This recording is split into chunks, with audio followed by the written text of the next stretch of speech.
SSCA Easier and Safer Cruising Summit.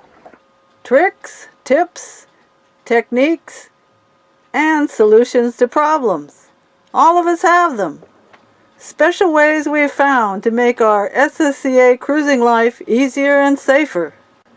Don't be surprised to hear what seems like contradictory opinions. We purposefully have individual conversations with each speaker or couple so they do not hear what others are saying. They are not arguing with or biased by someone else's opinion. In cruising, as in life, there is no one solution for everyone. So we hope listeners realize these are personal opinions based on individual experience, and they will form their own judgment for their own situation. Wow! Here we are at episode 6 already. We hope you've been enjoying the series so far. We've touched on great subjects such as passage planning, water conservation, water systems, and traditional and electronic navigation. We've given some practical tips to actually practice, like tossing a line. And we've gotten a handful of really useful gadget ideas to make your cruising easier. This episode's main topic is a pretty heavy subject. You guessed it, anchors. The topic of anchors and anchoring is such an important one, we've divided it into 2 episodes. This one on anchors themselves, and next time on chains, rods, accessories, and techniques for effective anchoring. Here, the members tell what anchor they personally use and why. Find out about the 3 generations of anchor development. And discover an anchor modification to greatly increase holding power while keeping the same anchor profile. Our gadget recommendation offers non-swimmers a visual aid to verify the set of the anchor. In our short subject, we explore the memorable rewards of interacting with local people and how to be mindful of what they bring to these interactions and what we bring to these interactions.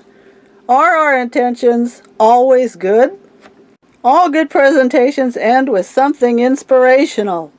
The crew of Capri tells us their once-in-a-lifetime, unforgettable experience.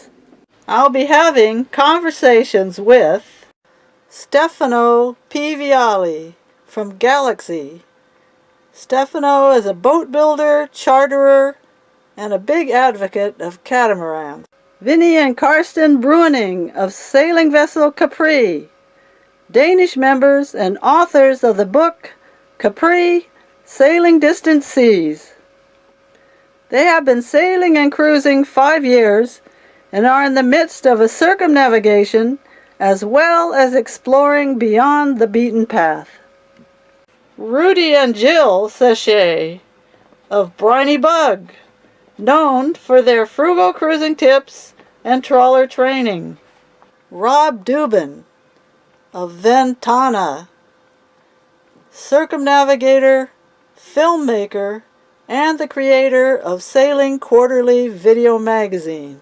Dave McCampbell of Soggy Paws, with 40 years and 8 sailboats worth of maintenance experience, he has written many technical articles for SSCA and several cruising magazines. Eddie Keck of Single Malt, a Swiss circumnavigator and continuing active cruiser. Bill Cullen of Triumph, whose webinar, thebookofsail.com, was the most attended during the first virtual annual meeting. Melinda Shell of Seashell. She and her late husband Harry have cruised extensively and have been long-time contributors to the SSCA Bulletin. Melinda is also heading up the SSCA Mentorship Program.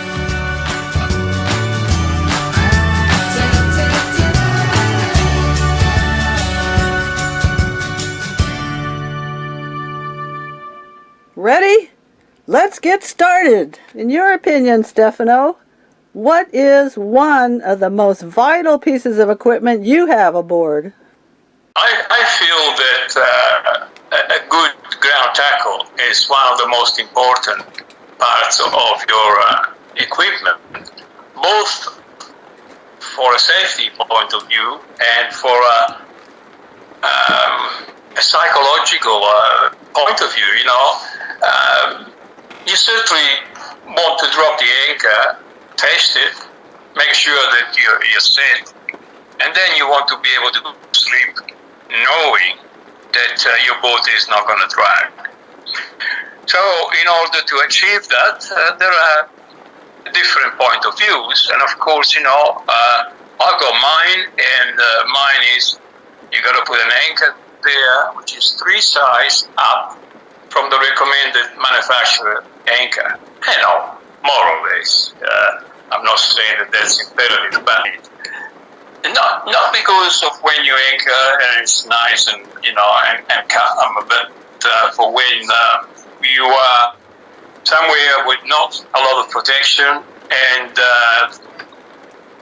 there might be a bit of fetch, and you start to get some waves, maybe a meter, and your boat start to jump around. So that's when you need to do 2 things. Either you trust your anchor, or you pull it up and go somewhere where it's safer.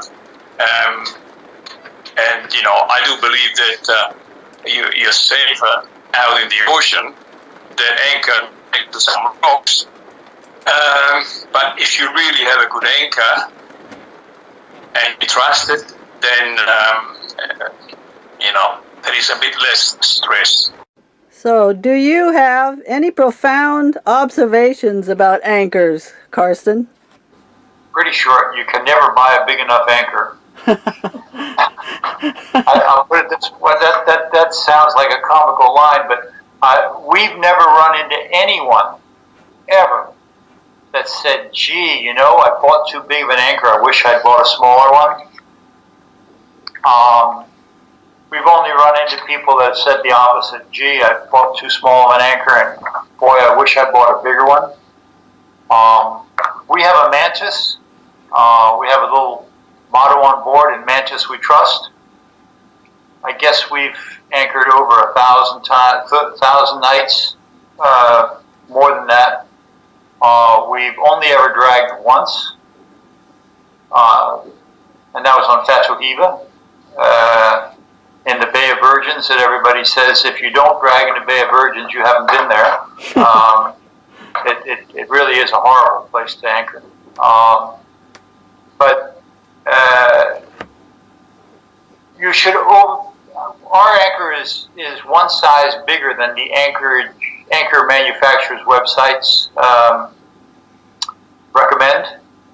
And the reason it's 1 size bigger is Greg Knudsen, the owner of Mantis, had a lot of discussions with him, also with Peter Smith, who was the inventor of the Rockna. And they both said, if you're going to use it as your primary anchor, so this is the one you're going to drop and it has to hold even during a serious storm, go at least 1 up from the size we're recommending. So when people ask me, I say you should always mount the biggest anchor that the bow of your boat will handle. It's simply the way it is. And the biggest anchor that your winch will haul up, because you can never get it too big. Do you have a favorite type of anchor? We prefer anchors that work. No, I'm just kidding. Our favorite anchor is If you can find the one that works for everyone, everywhere, you'll be the billionaire, Rudy. Yeah. When people ask me that question, if I could only have 1 anchor, which one would I pick? I say the fisherman anchor, the old traditional monster that seems to stick out in every direction. That's the only anchor we feel is it will work in more bottoms, more times than any other. It's the only anchor we recommend for weeds and grass. It makes an excellent storm anchor if you size it correctly.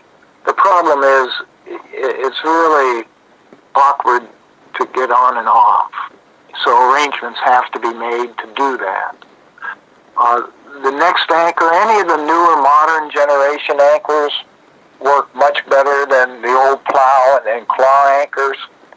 But one thing we notice about the claw and plow anchors is the problem people seem to run in there is their anchors are too small. Testing has shown that those two anchors need to be bigger than the newer generation anchors. But even the newer generation anchors need to be big enough for the conditions. What we recommend for sizing anchors is once you choose the style anchor you want, you go to that manufacturer's reference material, and they usually go, for this size boat, you need this size anchor. Well, we feel that size is generally for calm conditions, 25 knots or less.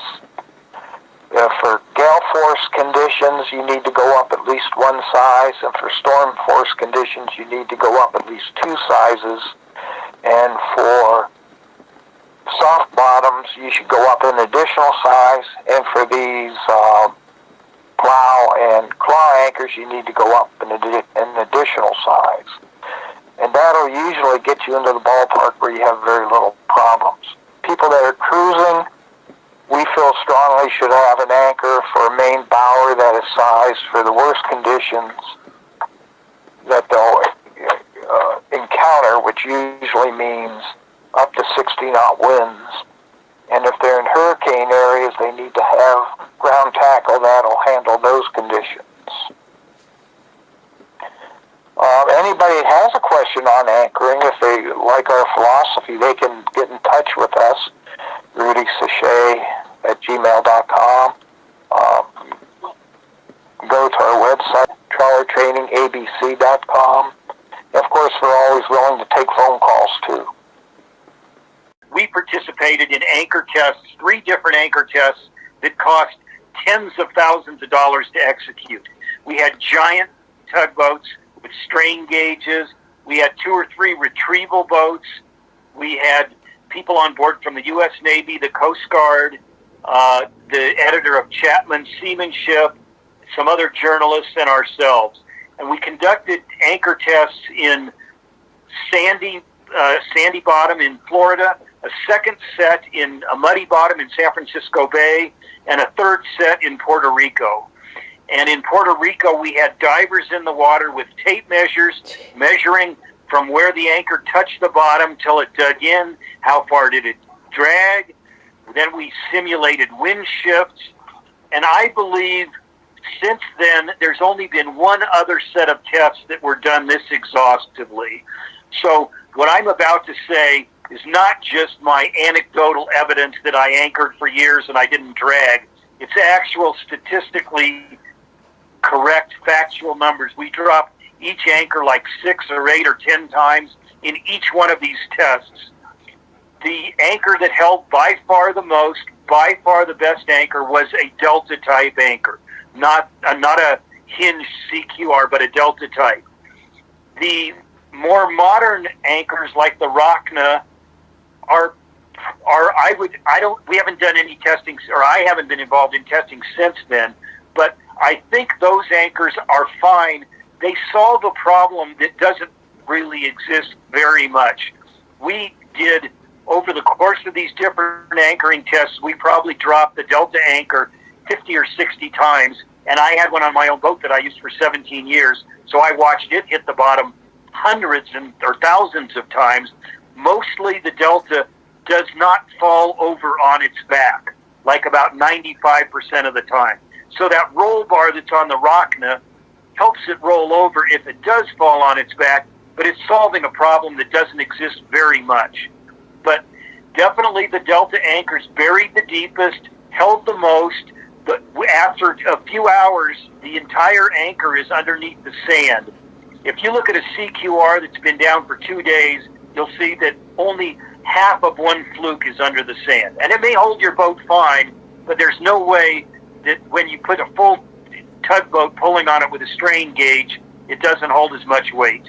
When you simulate a wind shift, it doesn't hold as much weight. So by far the best anchors of the tests we did were the Delta style anchor. The Fortresses are really good in a mud bottom. The Fortress with the mud palms held more than any other anchor. On our boat, we carried a large Fortress, I think a FX37 maybe, and we carried a 55-pound Delta. And I had a huge fisherman anchor that I used in a hurricane once, and we had another smaller Fortress that we also carried. So the number one thing I would say is get a big anchor. The Deltas, in my opinion, and in our testing, were the best.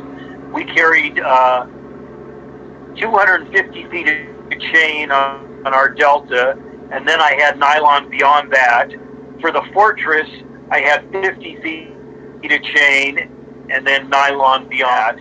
And we had an island pack 40 boat. We, in 17 years, did drag one time in the Sunblocks Islands, but that's all. So that's actual statistical fact. I know every boater has an opinion, and every boater has anecdotal evidence of what's worked for them. All I can tell you is we did extensive tests, and that's the result of our tests. You've done a lot of research on the subject of anchors, Dave. Share with us what you've learned.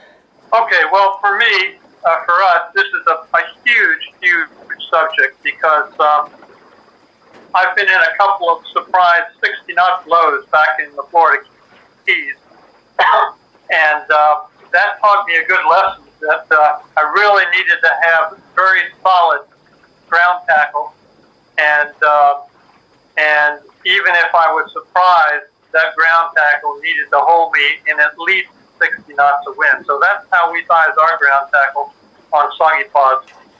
If it won't hold us in 60 knots of wind in reasonable bottom conditions, then we need to go bigger or a different type of anchor. So I spent a lot of time documenting what we've looked at, what's on the internet, what's available. Again, SSCA presentation on our website, articles in Ocean Navigator and SSCA. Probably the thing that people get in trouble with most is the type of anchor. There are at least 3 generations of anchors out now. The old anchors that were used by sailing ships long ago in the 1800s and even early 1900s. And then the second generation that started with the CQR, which is a plow anchor, and now the third generation that we call modern generation scoop anchor. The difference between a plow and a scoop is exactly the words that describe the fluke of the anchor. One is made to plow, like a plow plowing the field, and the other is a scoop, which tends to dig deeper. Before choosing an anchor, I would recommend to anybody looking at this carefully that they spend a bit of time looking at independent anchor tests since 2006.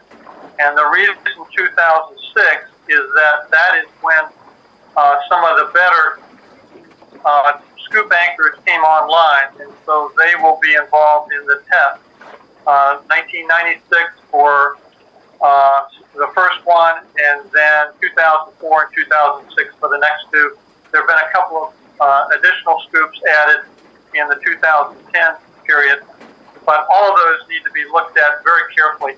And in general, what I saw from that was that the scoops performed considerably better than earlier generation plows and other anchors.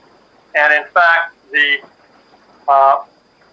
average holding power for a scoop is about twice that of a plow. Twice. And that's a significant difference. And finally, I would recommend, besides reading the things I mentioned at the beginning, that we've done, the ROCNA website, done by Peter Smith, the original inventor of the ROCNA anchor, is an excellent, excellent resource and covers all the possible options of how to anchor, what equipment to use, and so forth. Of course, he's high on his own anchor, which is an excellent anchor, but like all anchors, the ROCNA has a couple of problems. again, as all anchors do. But the information that's on his website is top-notch, and I would highly recommend that. You can trust that site for giving adequate information to allow you to make a good choice in your ground. So, if you don't mind my asking, what anchor do you personally have, knowing that you're on the catamaran and that situation? Yeah, we have a 100 and now 10-pound spade anchor, and the reason for that is we had a Delta, 88-pound Delta on the other boat, and it just will not set in soft, silty mud. It ends up upside down, it just drags. We never could solve that problem, and since that was a problem for us, and we were anchoring sometimes in soft, silty mud, we decided we need a new anchor. So that spawned all this research that I did, including the presentations and the articles, and we ended up with the spade because at the time it was the only non-roll bar scoop anchor, modern generation scoop anchor. And if we had used a roll bar anchor, it would have fouled the other anchor roller tray on our CSY.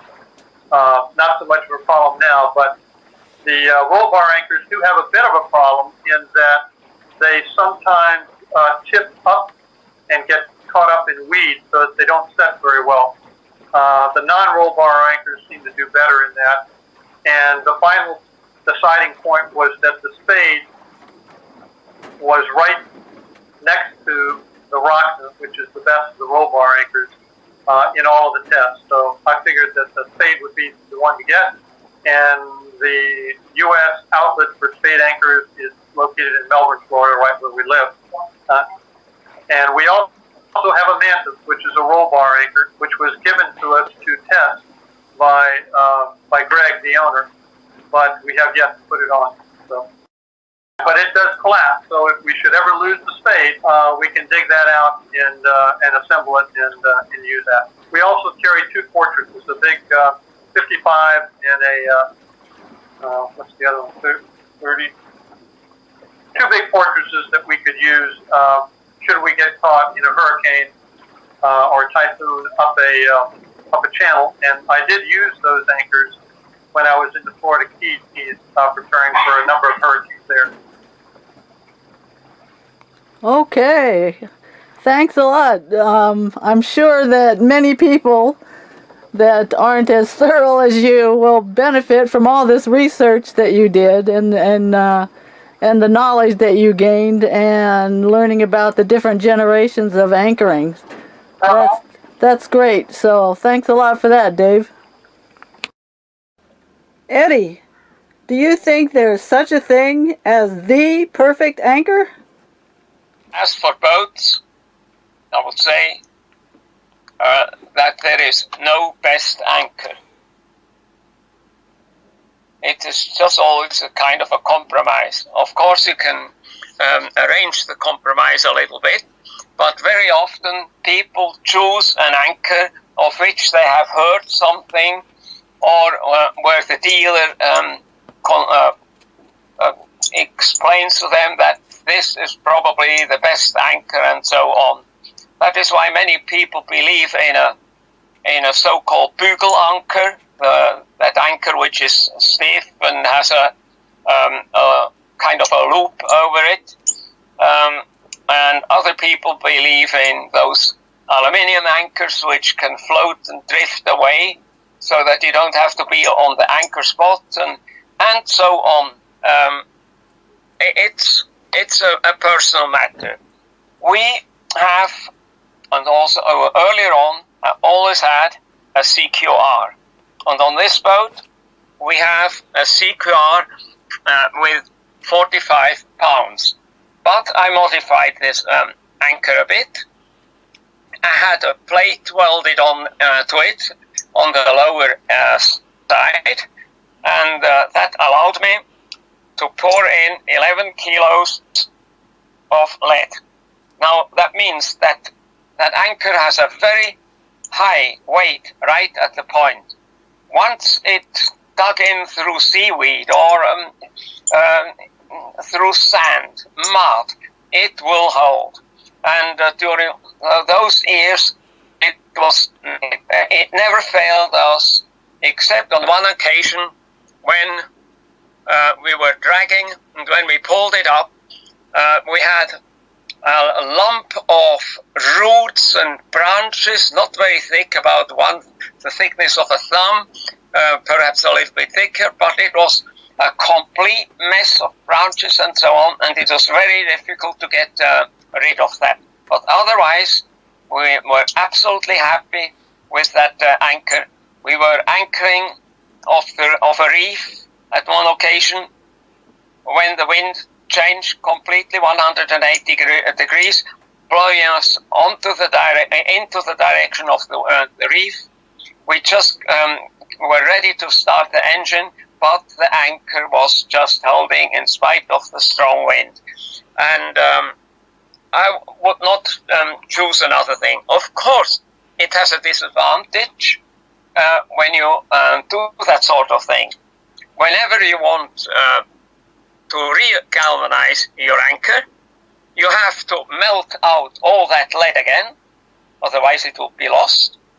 Then have your anchor re-galvanized, and then melt that lead again and pour it back in. Now, easily on your boat, and there are very few workshops around the globe which let you use the workshop and their equipment to do that sort of job. But if you look around, it works. Okay, that's very interesting. Modification on a CQR. We used to, the other name for a CQR is the plow anchor, and we found that many people that used it did, in fact, plow when the winds came up. But that's an interesting modification. I hope you are able to show a picture or a sketch or something of that so that people can maybe get an idea if they have a CQR. Okay, so you had a 45-pound CQR and you added how much lead?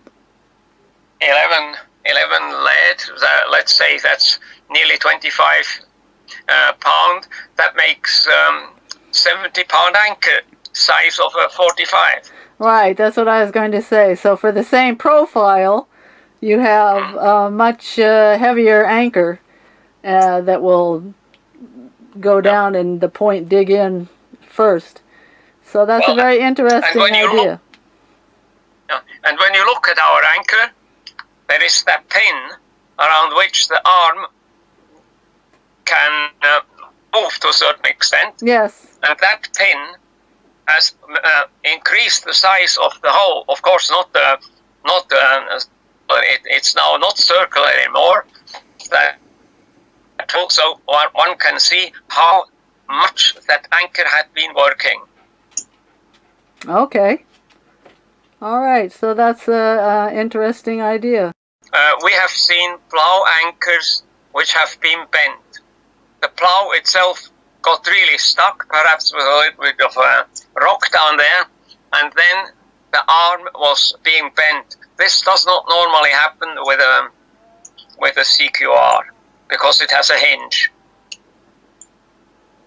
Okay, like if there's a wind shift after you've anchored and then suddenly you're pulling on the anchor at a sideways pull, then it could bend the shaft.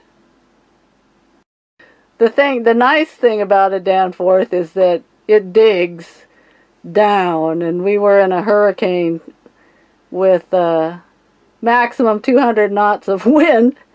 And that danforth style, it wasn't a danforth itself, but that danforth style, it dug and went down and it went down and went down. And trying to get it back up is something that took superhuman strength. We had to have a tugboat help us get it out. But anyway, the nice thing about the danforth is in a sand or a soft bottom, not rock bottom. It'll keep digging down and down, but if the wind does shift, the danforth has a tendency not to turn with the wind. Oh, yeah. And then, we ended up with a bent shaft. And to conclude this section on the heavy subject of anchors, Karsten, do you have any words of advice to leave us with? One of our things about anchoring, and I think we use it throughout everything in cruising, is we say prepare for the worst and hope for the best, but always remember, hope is not a strategy. Okay, and with those wise words, we thank Stefano, Karsten, Rudy, Rob, Dave, and Eddie for their great ideas about anchors. So we've just been discussing how critical a good anchor is. Well, the most reassuring way to know if your anchor is set well is to actually see it. In the right conditions, Bill Cullen's gadget idea might be just the thing you need. Well, I think a great cruising gadget, actually I consider it an essential piece of equipment on my boat, is a glass bottom bucket or a looky bucket. Quite often when you see somebody coming into an anchorage, you see them drop their anchor, and then the guy dons a mask and flippers and jumps in and dives on his anchor to check the set. Now, this is in the Caribbean, the Bahamas, that sort of thing. And an easier way to do it is with a glass bottom bucket, where you can view your anchor from the comfort of your dinghy. You can make one of these yourself. They do sell them, and I have a link on my website where you can get one, but they're fairly expensive for what they are, so it's easier to make one. And the picture you see here is a bucket from Lowe's, Home Depot kind of store, and they sell the plexiglass that you can put in the bottom too. I suggest you mechanically fasten it to the bottom, and also use some good glue sealant like 5200, because there's a lot of pressure on that glass. So make yourself a looky bucket, and you'll be able to view underwater. It's great for kids who can't scuba dive or can't snorkel to look underwater. And also you can check out reefs when you're going to go spearfishing or snorkeling. You can see how good the reef is. It's a great gadget to have on your boat. And then, of course, it serves as a bucket for when you need to wash clothes or whatever else you would be using a bucket for on the boat. Okay, great idea. Multiple functions are always the way to go on a boat. Whenever you talk to people who cruise, they always rave about the people they've met more than the places they've been. So Melinda, you wanted to speak about getting to know locals and the local culture. So go ahead with your idea. Boy, that is just so absolutely right. And why do you go sailing? Why do you go to the islands?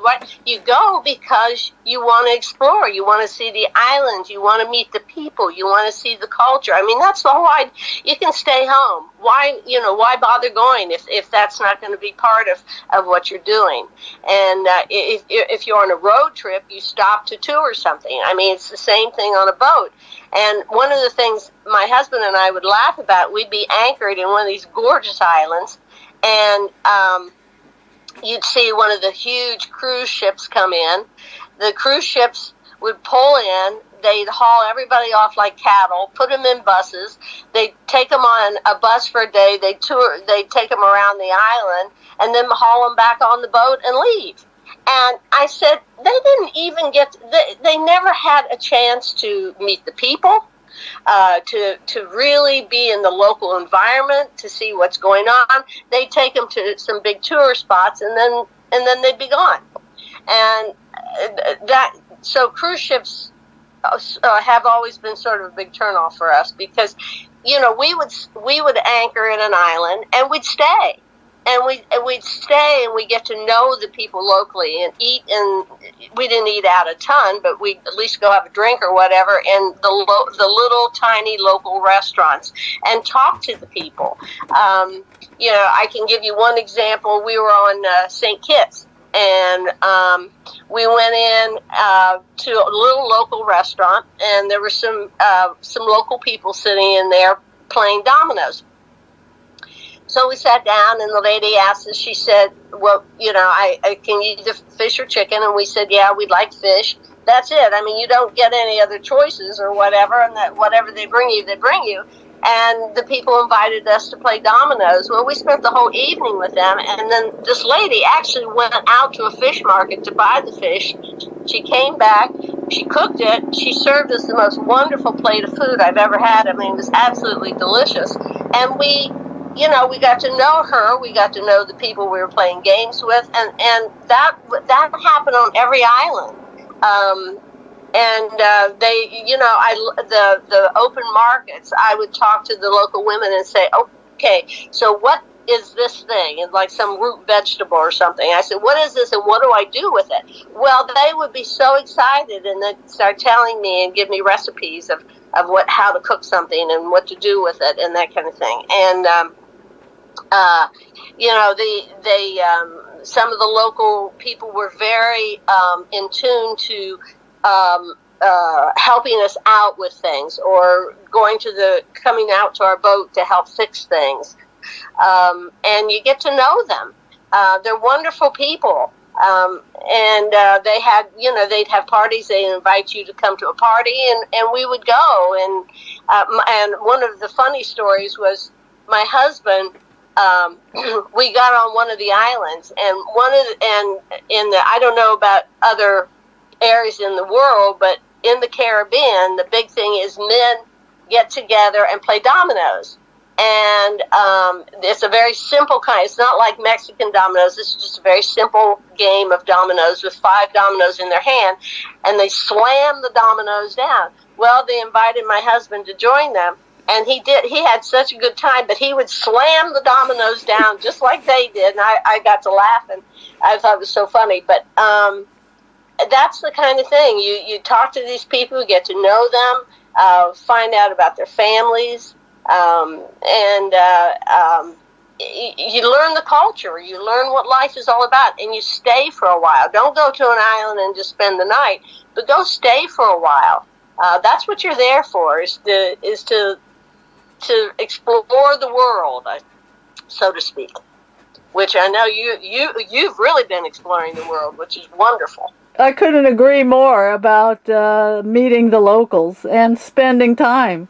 As we went through the Pacific, we couldn't understand those people that took like 6 months from French Polynesia to New Zealand, and then that's it.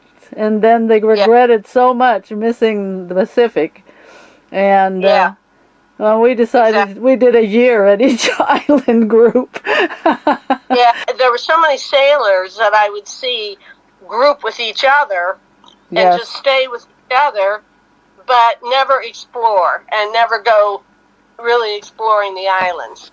And you need to do that. One of the things we used to do is we would walk the island and greet people as we'd see people and stop and start having conversations with them. Yes. Just walking around the island for the day. And I don't know, it just was so much fun. We'd stop and talk to them and say, hey, what's going on over there with such and such, or how come this is happening? And then they just love talking about their island. And it was great. Exactly. And one thing that we could learn that we were so impressed with when we started cruising and meeting these people, and there were so many of them that we met that in our society would say, oh, those people, they don't have much, but they were the most generous and loving people. And it kind of put us to shame. They would just give you things out of their heart, and you knew they didn't have much at all. And they would invite you to come to their place for a meal, and then they would share. And it's really touching that you see that some of the values that these people have put us in our Western developed countries to shame. Oh, absolutely. One of our most vivid experiences was going down the Orinoco River in Venezuela. Mm. And the people who live along that river are called the Waro Indians. and they literally have nothing. These people are living like 300 years ago. They don't. Their houses are nothing but just there's a roof with some stakes, and it's called all open air. They pile clothes on the floor. They swim and bathe in the river. They eat fish. They have nothing. Just have nothing. And they what happens is the kids, they build these dugout canoes, and little kids will come out to your boat. And we were told, be very careful. Do not just hand them over something, because they'll become beggars, and you don't want them to become beggars. But wait and have them bring you something. It doesn't matter, like a necklace that they've made, or a little basket they've made, or something, anything. And once they give that to you, then you can give them things. And we were told while we were in Trinidad some of the things that we should take for them. Some real staples, like flour and rice and dental type stuff, and shampoos and that kind of thing. And so, but not give them processed food. Don't give them a lot of sugar, that kind of thing. So we were very careful about that. And we'd be anchored out, and these little children, and some of them were like 5 and 6 years old, in these dugout canoes. They would come out to us. They'd bring us a present, big grins. They were cute as could be. They didn't speak Spanish. They spoke Waro. So, so then we were able to give them things, and they just loved it. I gave this one little gal a hat. She just thought that hat was the greatest thing ever happened. And we gave them a big bottle of shampoo, and I showed her what to do, what the bottle was for. Like, I dumped it on my head and started shampooing my head. Well, the kids all got in the river afterwards and passed the bottle of shampoo around, and were all washing their hair. So it just, it's just so much fun, and it's such vivid experiences we had going down there and learning this. And they had nothing, and they graciously invited us to come to their village, which was very poor, and they had nothing. But Chavez was the president at the time, and he would try to con them into voting for him. They had no clue they didn't know anything about voting. They didn't know anything, but he had provided them with a generator and a freezer and a washing machine. Well, the washing machine wasn't hooked up at all. It just sat there. They had no idea what to do with it. They didn't even know what it was. And the freezer had nothing in it but a bottle of Pepsi that had been filled with water. It was an empty bottle of Pepsi filled with water, and they didn't know what to do with the freezer. They had no idea they could take fish and put it in there and freeze it. Nobody told them anything, but they were so proud of these things, and they didn't know what to do with them. So it was just, and every once in a while, a teacher would come out and spend a few days teaching them about dental hygiene, teach them Spanish words, but that was it. And so it's a culture that is so so far back, and but they had such a good time. They loved each other. The kids had a ball, and this is the way they lived their life. And they were so gracious to us, like you said. So anyhow, that was a vivid experience that we had with that. You've probably had that kind of experience on some of the islands. Such wonderful stories, and yeah, there are things like as you pointed out. It was really nice that you got information first, and people gave you some tips about don't give things and make them into beggars. Exactly. Was one of the things we found too in Venezuela. We found the little boys there.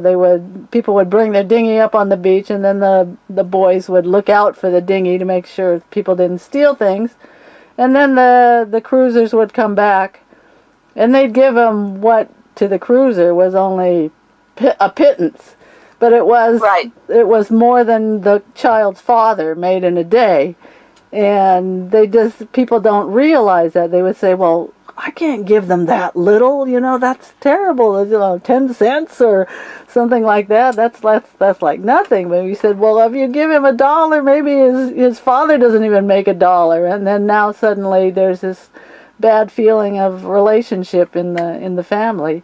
The father doesn't feel like he's providing, and then here comes the kid bragging, and I just sat on a dinghy all day and I got this money.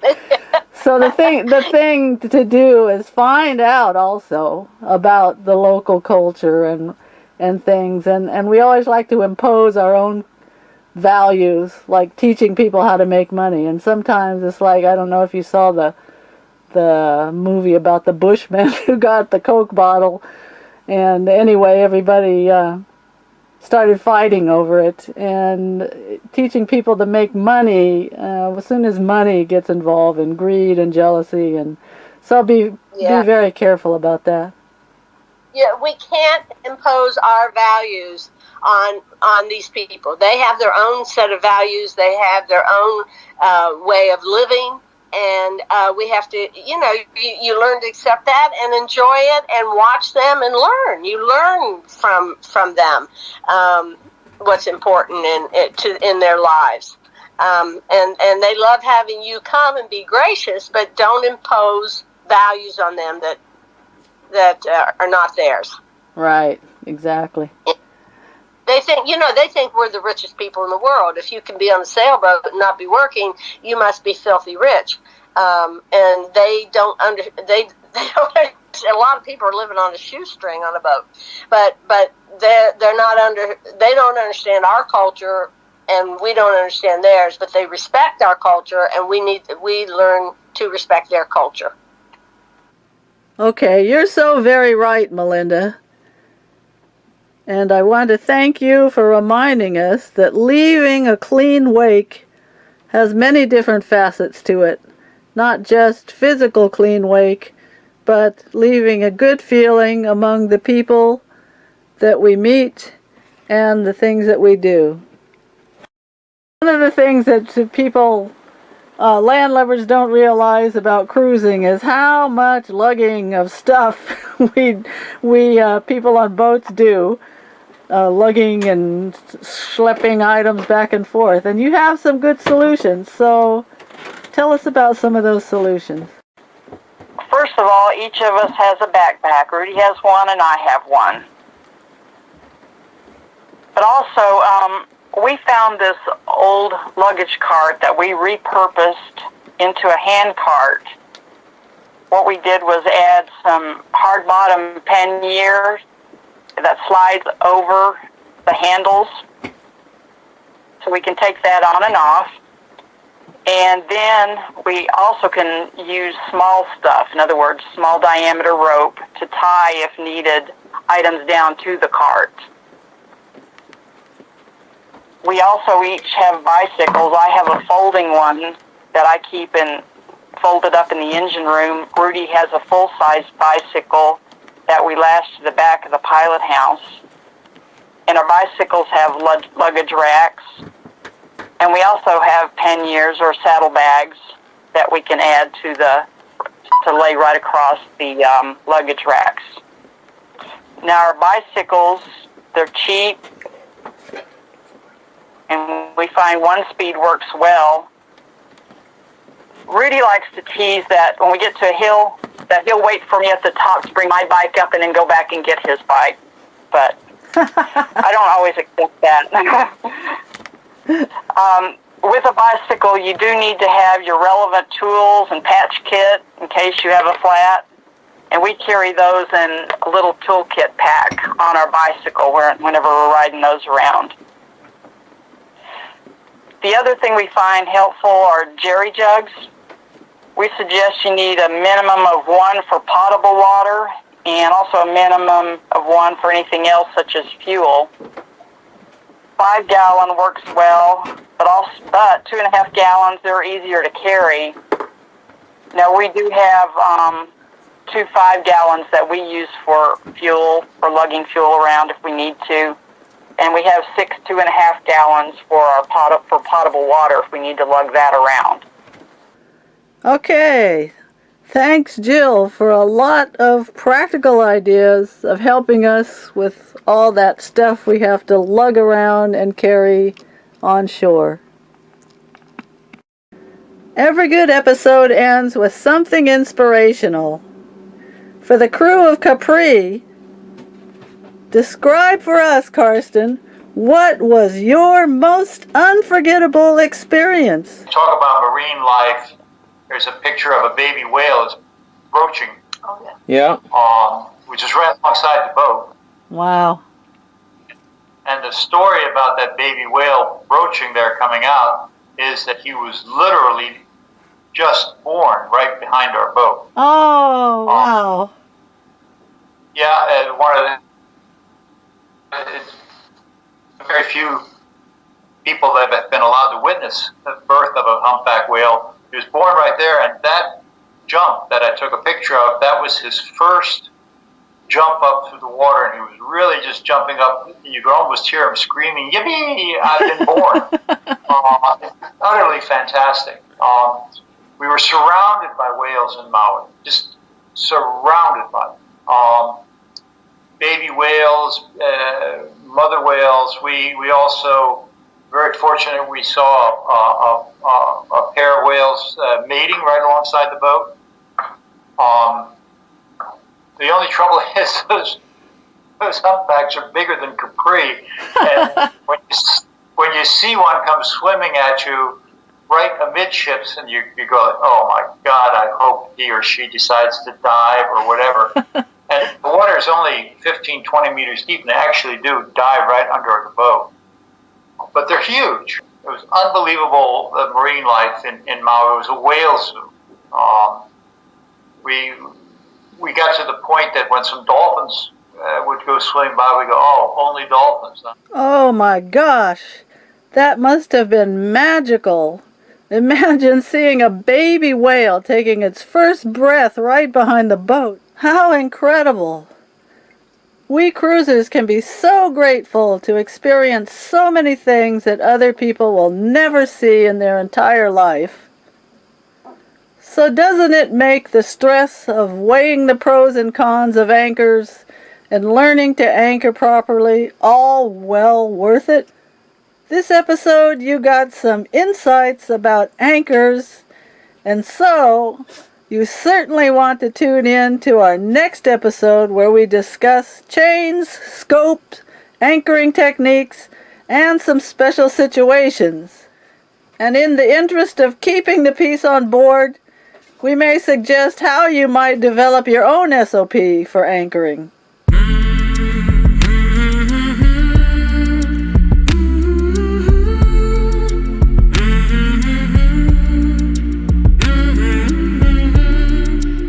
As always, like, subscribe, and please comment on our SSCA YouTube channel. After all, that's what pumps us up and keeps us going. So see you next episode.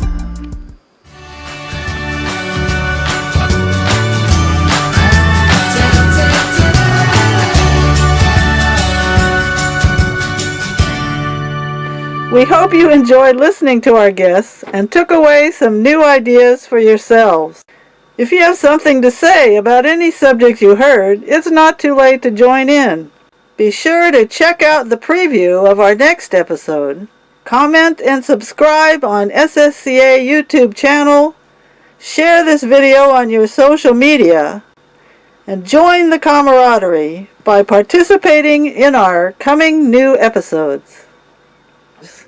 If you're not a member yet, visit ssca.org to get in on the conversation and gain full access to the SSCA Easier and Safer Cruising Summit.